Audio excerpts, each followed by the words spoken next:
So early on, as I was learning about this, I was hearing fetal alcohol syndrome, fetal alcohol spectrum disorder. And when I talked to people, they would be confused and they would think that they had to reach some sort of a benchmark to be something.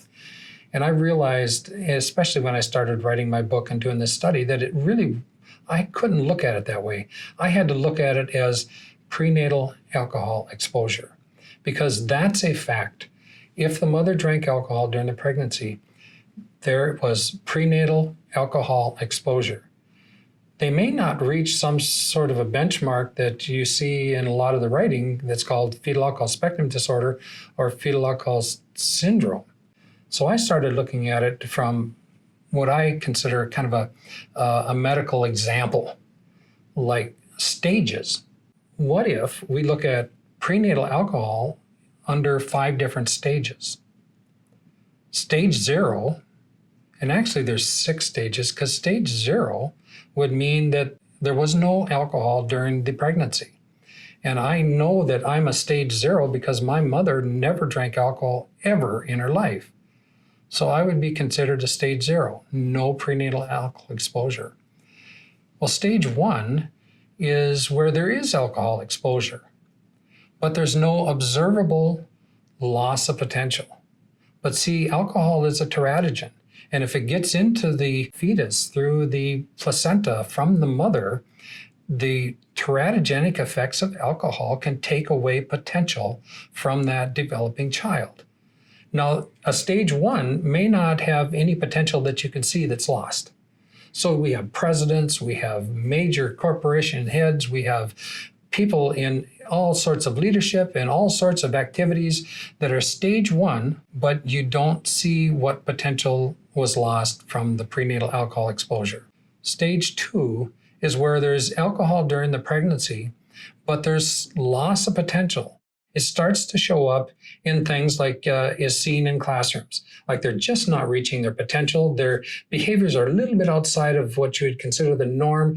They struggle with some things, but they still are making it. They might be in a Title I program and they get some additional help and they're moving forward, but their brother, their sister might be just blowing the doors off and they're just struggling, because they may have had prenatal alcohol exposure that takes away the potential that they could have had if they had not been exposed. Stage 2, you don't see any physical characteristics. They look just like anybody else. And many times, individuals who listen to me will start to look at themselves and say, oh my goodness, that's why I couldn't do that.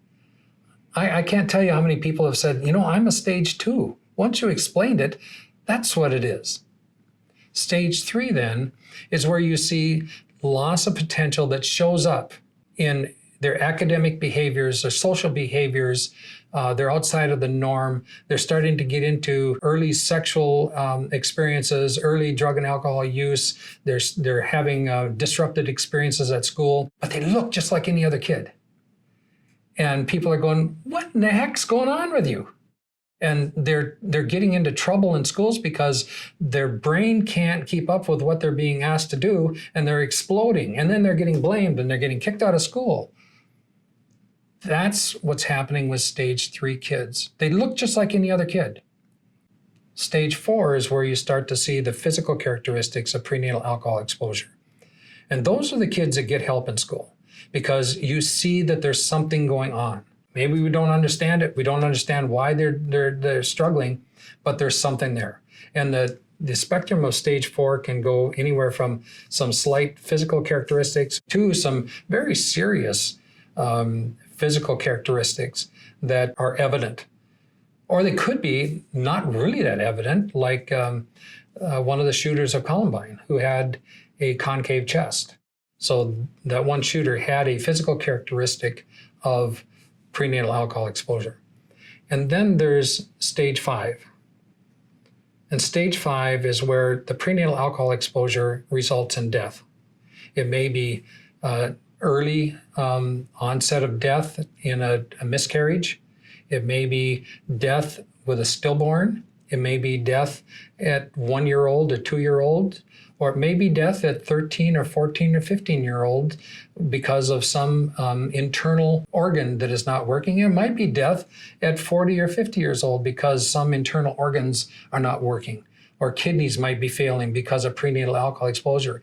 Those are stage 5. So you can move from a stage 3 to a stage 5 at any point in time in your life, or stage 4 to stage 5. And I'll tell you, when I started doing this work on my book, I started taking a very, very honest look at my family.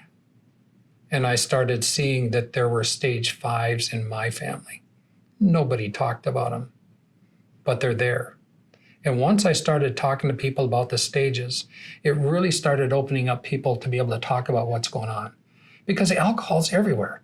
People are drinking alcohol. And I'll tell you what, I'll be my own personal opinion.